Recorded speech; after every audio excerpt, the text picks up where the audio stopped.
Le Grand Matin Sud Radio, 5h-10h. Patrick Roger, Cécile de Mélibus. On sait que vous l'attendez avec impatience, ce petit déjeuner de l'actu, parce que ça vous permet justement de nous appeler au 0826 300 300 et de rebondir sur des sujets d'actualité. Ce matin, on en parle avec Laurent Mauduit, Yves de Kerdrel et vos appels au standard 0826 300 300.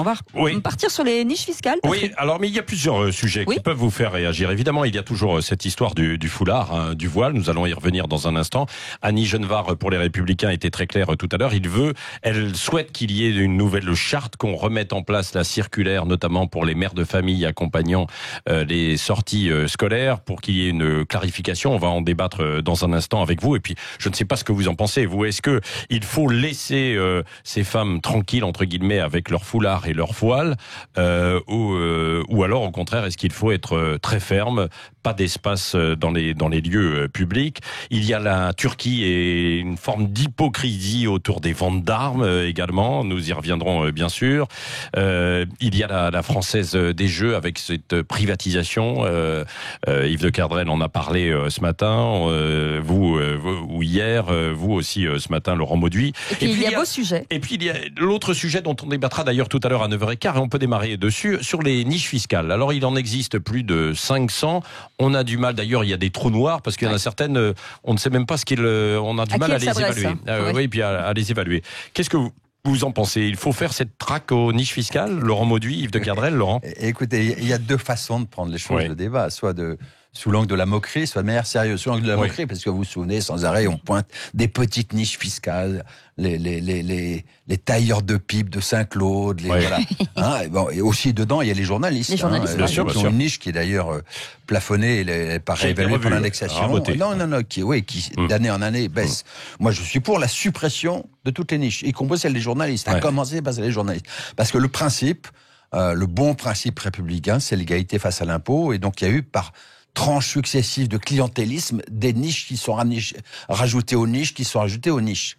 Et il faut quand même dire une chose qui est très importante, c'est que les plus grosses niches aident les plus gros revenus. C'est vrai pour les particuliers comme c'est vrai pour les entreprises. Les très très grandes fortunes, prenez une Madame Bettencourt de son vivant, elle payait un taux moyen d'imposition sur le revenu de 20%. Donc très faible par rapport à ses revenus, donc un cadre payait beaucoup plus d'impôts. Et ça, à cause des niches, notamment les niches d'Hommes-Tom ou les niches financement du cinéma. Mais regardez, pour les entreprises, il y a une niche qui a disparu parce qu'elle a été transformée de niche fiscale en baisse pérenne des cotisations. Mais tout de même, le CICE à l'origine, pour un total de 43 milliards d'euros, totalement inefficace, ça n'a servi à rien, pas d'emplois créés. C'était à l'origine une niche, la plus grosse niche qu'on ait jamais inventée. Mis en place par un président socialiste. Absolument. Sur les conseils. Que veut dire socialiste sur les conseils de l'actuel président de la République. Voilà. Et vous, Yves de Kerdrel, vous estimez qu'il faut tout supprimer, comme dit Laurent Mauduit? D'abord, il y a quand même un petit côté ironique parce que on dit tous les ans. C'est un serpent de mer. Tous les ans, on s'attaque aux niches fiscales. On dit il faut supprimer les niches fiscales. Dans notre jargon, c'est un marronnier, dit-on. Et tous les ans, on crée des niches fiscales. Là, cette année, on crée encore une trentaine de niches fiscales. À chaque fois qu'on crée un bonus écologique c'est une niche fiscale. C'est une niche fiscale. Je lisais hier la liste des niches fiscales qui ont été créées cette année. Vous avez des niches fiscales qui rapportent quasiment rien. Vous avez une niche fiscale à 9 milliards d'euros. Donc, vous avez chaque année, c'est une manière pour l'État. Je dis pas que c'est une bonne chose ou une mauvaise chose, mais c'est une manière pour l'État de rectifier sa politique, une politique fiscale qui est trop généraliste. Donc, de manière à faire du ciblage. Mais si je peux prolonger la conséquence est terrible. C'est qu'on a transformé l'impôt sur le revenu, c'est pas le seul impôt concerné, mais c'est quand même le principal pour les particuliers, en gruyère. Exonération, abattement, et donc ça contrevient totalement à ce qu'était le principe issu de la Déclaration des droits de l'homme. Chaque citoyen contribue au prorata de sa faculté contributive. C'est l'article 13 de la Déclaration des droits de l'homme.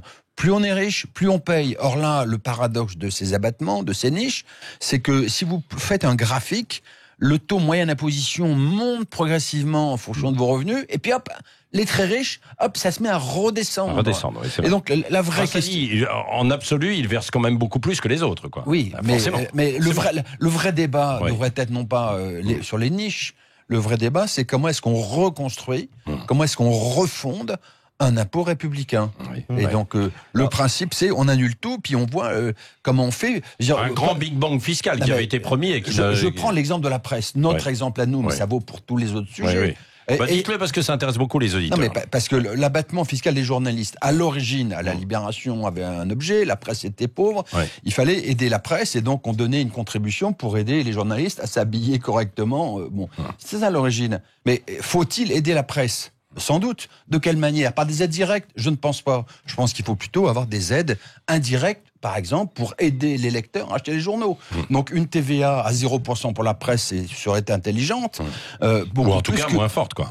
Oui, ou moins forte, mais ce serait une aide à l'écosystème de la presse serait utile, non pas des aides aux individus. Et donc c'est ça le bon principe. Bien sûr. Je voudrais revenir à l'origine de ce débat qui a été lancé par deux députés suite à un rapport de la Cour des comptes à propos d'une dégression des cotisations patronales sur des salaires représentant deux fois ou 2 à 3 fois le plafond de la sécurité sociale. C'est vraiment pour moi le débat stupide par excellence. Ces députés trouvent que alors ça coûte 3 milliards d'euros. Ils disent supprimons cette faculté qu'ont les entreprises de déduire 1,8% de cotisation patronale sur des salaires assez élevés, 2,5 à 3,5 fois le SMIC ou le plafond de la sécurité sociale. Mais d'accord, alors faisons-le, mais ça va créer des trappes, non pas à pauvreté, mais des trappes où on va enfermer les nouveaux embauchés dans des salaires inférieurs à 2,5 fois le SMIC. Donc ça a des effets pervers immédiatement. Vous vous souvenez, sous le forme de la moquerie, du premier grand débat qu'il y avait eu là-dessus dans nos journaux, dans nos médias, à cause d'un bateau. Vous vous souvenez comment s'appelait le bateau ? Non. Merci Béret. Ah oui. Il s'appelait. C'est un publicitaire, c'était Ségala, j'ai oublié. Oui. Je crois que c'est Ségala qui avait acheté un bateau grâce aux défiscalisation de Bérégovois, et son bateau, sous forme de l'ironie, avait été appelé comme ça. Allez, un auditeur est avec nous, c'est Philippe qui nous appelle de Libourne au Bonjour, 0826 300 300. Bonjour Philippe. Bienvenue sur Sud Radio. Oui, bonjour. Vous voulez revenir sur quel sujet, vous ? Sur France, Turquie, mais plus en général aussi, je vais élargir un peu le débat. Parce que, hier, j'ai regardé le match. Je regarde le foot ponctuellement. Du coup, on n'a pas vu l'image du salut, des joueurs soldats. Des joueurs soldats, moi je les appelle. Donc, en fait, moi, ça m'a fortement choqué. Alors, moi, j'ai été... Je suis quand même d'accord qu'on montre pas l'image, parce que d'une c'est leur accorder une tribune qu'il fallait pas. Par contre, moi je suis choqué que ça arrive.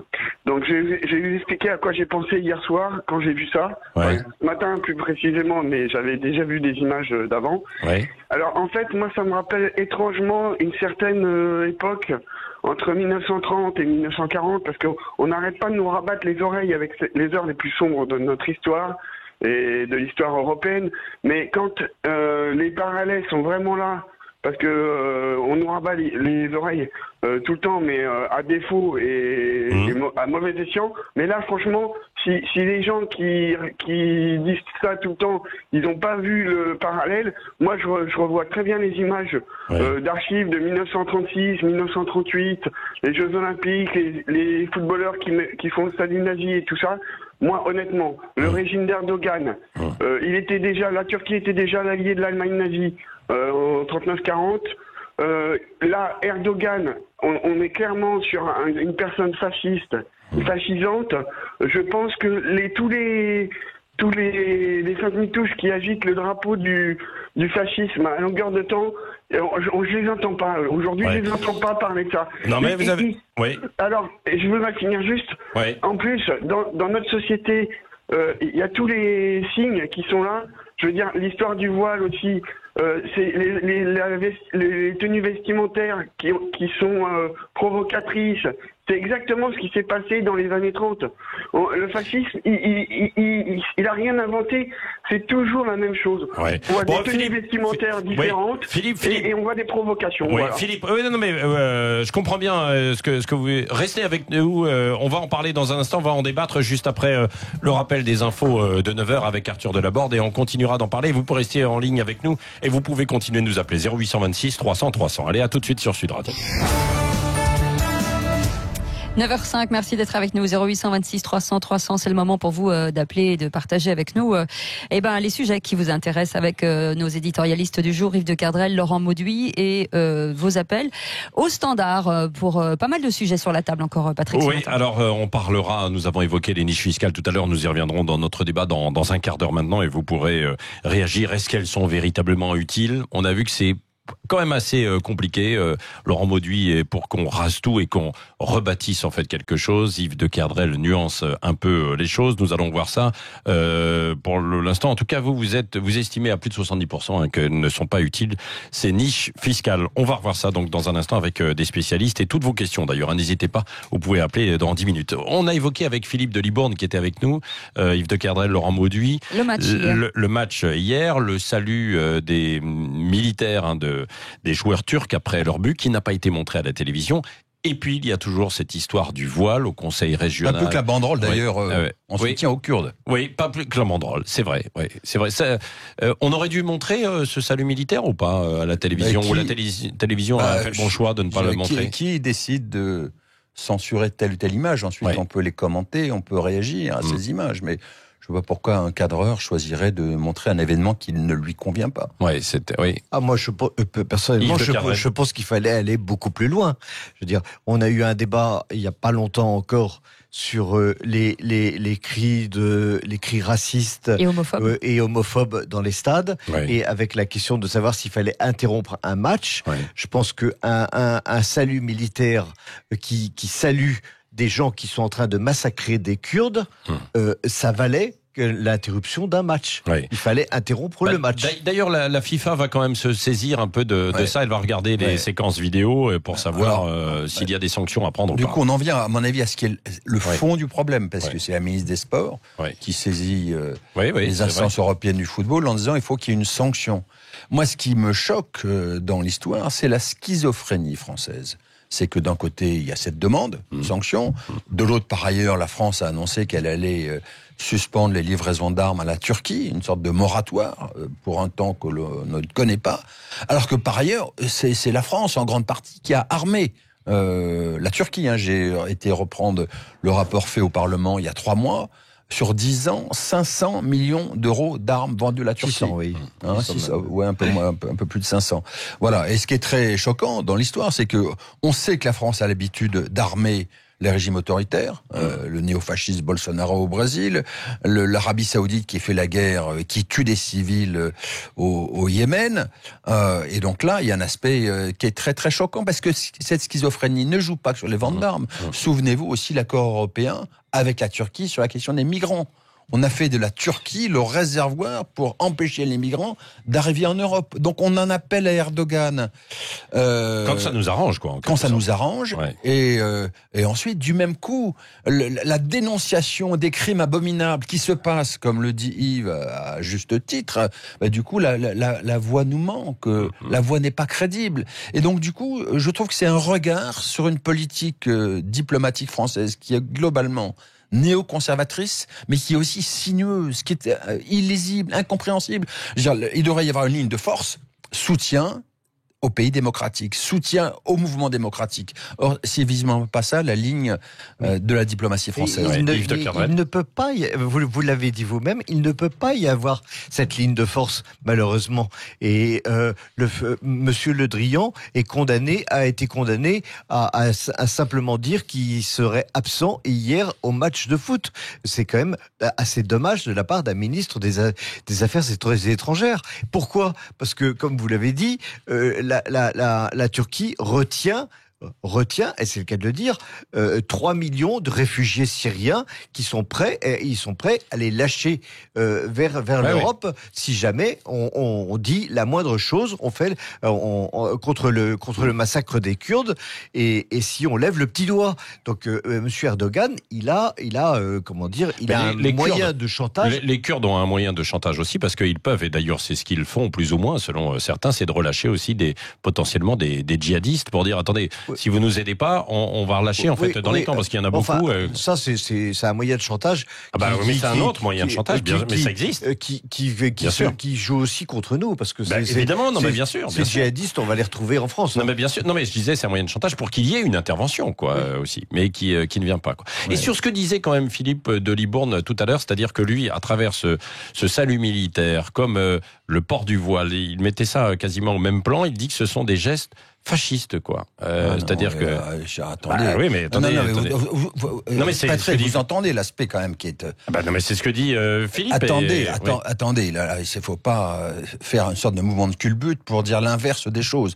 Là, sur la question du voile, ce qui anime l'extrême droite française, je vous rappelle que l'interpellation vient du Rassemblement national, qui est. Mais qu'il n'y a pas que le Rassemblement national, parce qu'au sein même du gouvernement, on est divisé. Oui, mais c'est invraisemblable. Il y a une loi. Il y a la loi de la République. La loi de la République, c'est que cette mère de famille avait le droit. Ce n'était pas illégal. Or, on est dans une situation de stigmatisation. On ne stigmatise pas une bonne sœur quand on la voit dans la rue. On trouve ça normal qu'elle ait la liberté de s'habiller, y compris avec sa cornette si elle a envie. Et heureusement qu'une femme peut s'habiller comme elle l'entend. La loi prévoit l'interdiction de signes religieux manifestes dans les enceintes scolaires. Les sorties, c'est légalement autorisé. Alors, et entendre un ministre, je termine juste mon propos, Patrick, comme le ministre de l'Éducation, Blanquer, qui dit oui, c'est légal, mais ce n'est pas souhaitable. Mais vous vous rendez compte pour les populations, pour les enfants. Il y avait la circulaire Châtel auparavant qui interdisait justement l'accompagnement scolaire avec de femmes voilées. Ça a été supprimé, mais c'était dans la loi. La loi est celle-là. Un ministre de la République doit veiller à l'application de la loi républicaine. Vous vous rendez compte pour les enfants des banlieues, beaucoup, on leur dit attendez. Vous vous rendez compte de la discrimination constante, permanente. C'est vous que nous visons.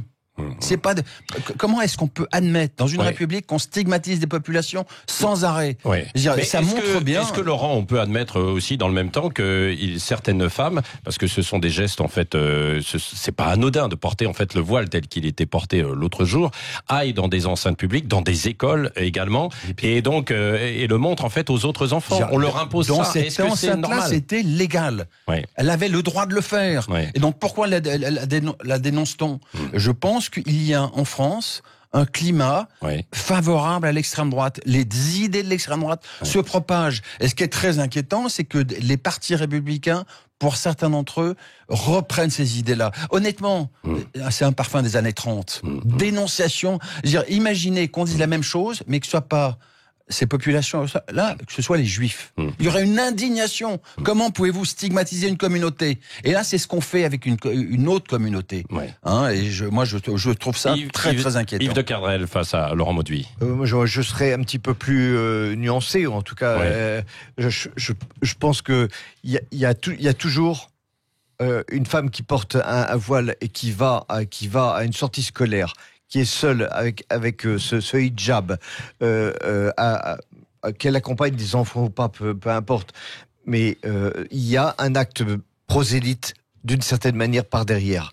Et que il y a nolens volens une volonté de faire vivre cette espèce d'islam politique qui est un bout de cette hydre islamiste que dénonçait le président Macron il y a tout juste une semaine. Vous trouvez qu'il y a une volonté en fait derrière vous? il y a une volonté, mais en tout cas, il n'y a pas une volonté guerrière. Il n'y a pas une volonté guerrière. En tout cas, il y a des organisations musulmanes qui ont dit très clairement hier que si la loi imposait de retirer en fait le voile ou le foulard, il n'en était pas question parce que la religion était au-dessus des lois. Ça a été dit en fait très clairement hier par une organisation musulmane. Mais encore une fois, imaginez que ce soit la communauté juive qui soit stigmatisée. Non, mais là, c'est pas le cas. Non, parce que c'est monocentré. Ouais. Il y a un aspect obsessionnel dans le débat français. Les idées du Front National ont gagné. Tout le monde les reprend. Et c'est toujours la même communauté qui est ciblée. Toujours. Ouais. Donc, moi, je trouve qu'il y a un aspect... Moi, je sais pas si ce que vous dites, en fait, c'est un peu facile, parce que c'est les idées du Front National, mais c'était des idées peut-être qu'avaient d'autres à une certaine époque, mais qu'ils n'ont pas osé, en fait, mettre sur la table. Je dis mettre sur la table, pas décider. Et que après, c'est le Rassemblement National qui simplement les a récupérés et les met sur la table. Oui, non, mais c'est contraire à l'article 1 de notre Constitution. L'égalité, quelles que soient les appartenances politiques, philosophiques et religieuses. Le vivre ensemble, c'est l'acceptation des autres, y compris de leurs habitudes vestimentaires. Et donc, le fait d'avoir cette obsession, sans arrêt refaire, durcir la loi, est une obsession qui est la remise en cause de la valeur fondatrice de notre République. Merci pour ce débat. Donc Laurent Mauduit, Yves de Kerdrel, débat évidemment animé parce que c'est une question effectivement extrêmement sensible qui traverse la société française. Touche aux valeurs du vivre ensemble. Du vivre ensemble, de la République, avec des valeurs où ça commence, où ça s'arrête.